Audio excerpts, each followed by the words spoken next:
Hello friends, welcome to my channel. तर उन्हाळा आहे आणि आंब्याचा सीझन आहे, तर प्रत्येकजण काही ना काही बनवतो. तर मी आज तुम्हाला आंब्यापासून चुंदा बनवून दाखवणार आहे. खूप छान आणि टेस्टी असा होतो. एक तोंडी लावण्याचा प्रकार आहे, तर खूप सुंदर होतो. तर आपण ह्याची रेसिपी बघायला किचनकडे जाऊया. तर असा बाटलीमध्ये जर ठेवला तर 15 दिवस ते 1 महिनाभर छान टिकून राहतो. तर चला तर मग ह्याची रेसिपी पाहूया. तर इथे एक मी आंबा घेतला आहे, म्हणजे कैरी आहे, आणि त्याची आपण आता साल काढून घेऊया. पूर्ण साल काढून घ्यायची आहे आणि नंतर आपण ह्याला छानपैकी किसून घेणार आहोत. तर किसणीचा जो जाडा साईडचे भाग असतो त्या साईडने आपण ह्याला किसून घेऊया. सर्वांनी नक्की माझी रेसिपी ट्राय करून बघा, खूप छान होते आणि अगदी 5 मिनिटामध्ये तयार होणारी अशी ही रेसिपी आहे. आणि अशा प्रकारे ह्याचा असा किस करून घ्यायचा आहे.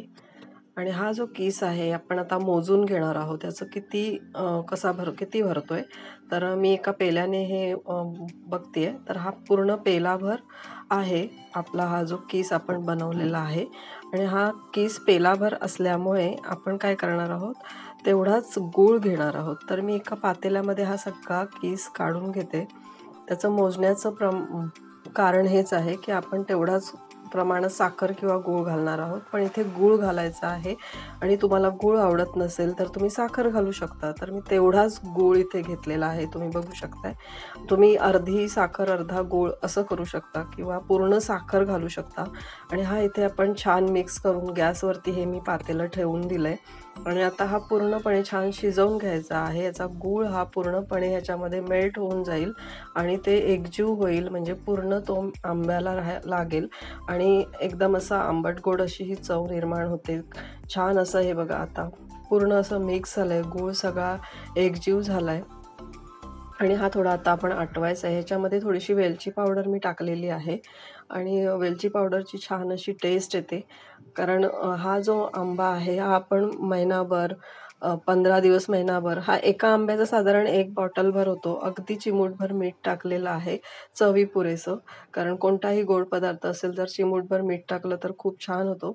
तर बघा इथे आपलं हे तयार झालेलं आहे चुंदा.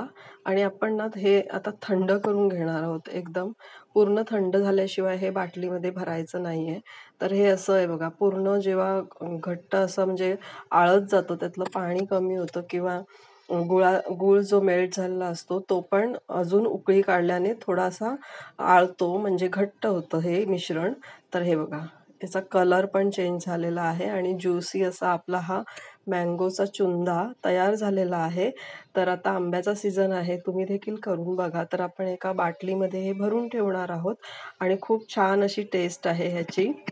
तर हे बघा, मी इथे बाटलीमध्ये भरून ठेवते एका काचेच्या बाटलीमध्ये. तर तिथून ती बाटली आपण बाहेरही ठेवू शकतो, फ्रीजमध्ये नाही ठेवली तरी चालते आणि फ्रीजमध्ये ठेवली तरीही चालते, पण बाहेर ठेवलं तरी पण चालेल. हे खूप छान चांगलं एकदम महिनाभर टिकतं, एकदम मस्त असं. आणि ह्याच्यामध्ये ओला चमचा टाकायचा नाही, सुका चमचानेच काढायचं. तर बघा किती छान कलर आला आणि खूप सुंदर असा आपला हा चुंदा तयार झाला. एकदम थंड झाल्यानंतर मी बॉटलमध्ये भरून ठेवलेला आहे आणि खूप छान असं लागतो. तर हा पोळीबरोबर, राईस बरोबर किंवा ब्रेडवरती आपण जसं मुलांना जाम लावून देतो तसं जरी थोडं लावून दिलं ना मुलांना, तर खूप डब्यामध्ये दिलं तर खूप हे आवडीने खातात मुलं. तर तुम्ही नक्की करून बघा माझी ही रेसिपी. आणि आजची रेसिपी तुम्हाला कशी वाटली तर ते मला नक्की कमेंट करून सांगा. आणि लाईक, शेअर आणि सबस्क्राईब करायला विसरू नका. जर माझ्या चॅनलवरती कोणी नवीन असतील तर प्लीज माझ्या चॅनलला सबस्क्राईब करा. आणि आजचा हा व्हिडिओ शेवटपर्यंत बघितल्याबद्दल तुम्हा सर्वांचे मनापासून खूप खूप धन्यवाद. Thank you so much.